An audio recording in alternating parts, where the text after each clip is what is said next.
It was books that taught me that the things that tormented me most were the very things that connected me with all the people who were alive, who had ever been alive. En el fondo del mar hay una casa de cristal. A una avenida de Madre por Asda. Un gran pez de oro. A las 5 me viene a saludar. I imagine one of the reasons people cling to their hates so stubbornly is because they sense once hate is gone, they will be forced to deal with pain.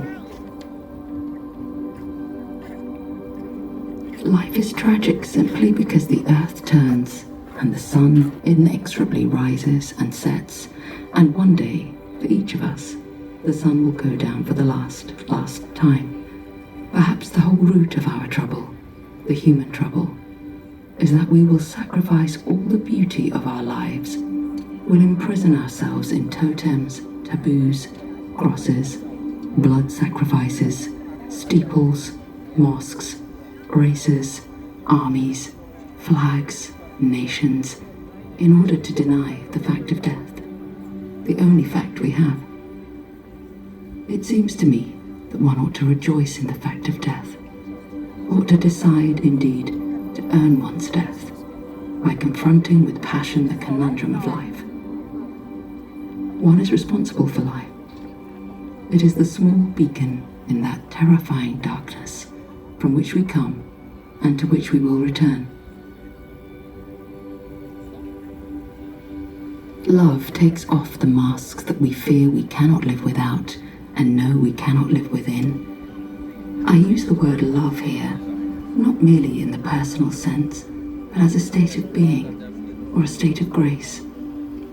Not in the infantile American sense of being made happy, but in the tough and universal sense of quest and daring and growth. People pay for what they do, and still more for what they have allowed themselves to become. And they pay for it very simply, by the lives they lead.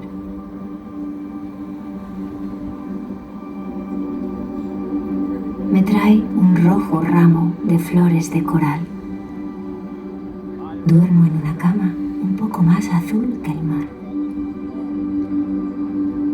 Un pulpo me hace guiños a través del cristal. En el bosque verde que me circunda. Din-dan, din-dan.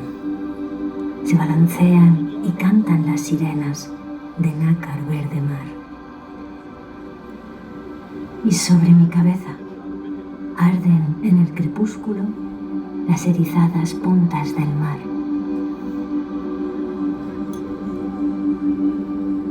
For those of us who live at the shoreline, standing upon the constant edges of decision, crucial and alone, for those of us who cannot indulge the passing dreams of choice, who love in doorways, coming and going, in the hours between dawns, looking inward and outward at once, before and after, seeking a now that can breed futures, like bread in our children's mouths, so that their dreams will not reflect the death of ours.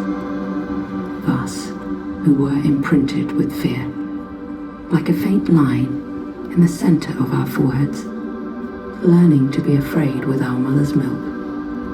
For by this weapon, this illusion of some safety to be found, the heavy-footed hoped to silence us.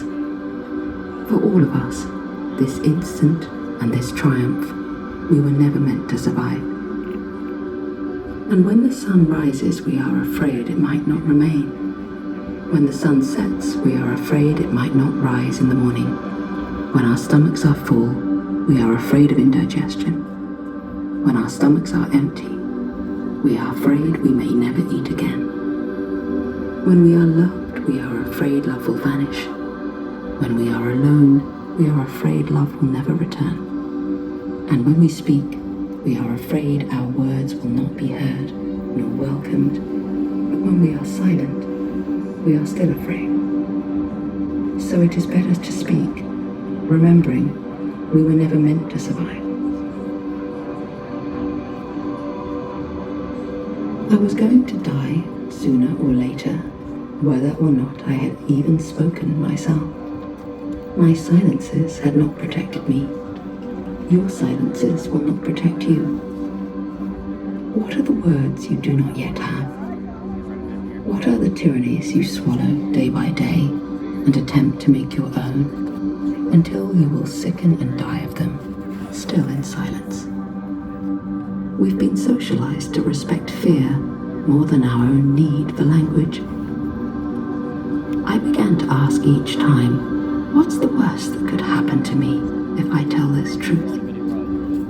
Unlike women in other countries, our breaking silence is unlikely to have us jailed, disappear, or run off the road at night.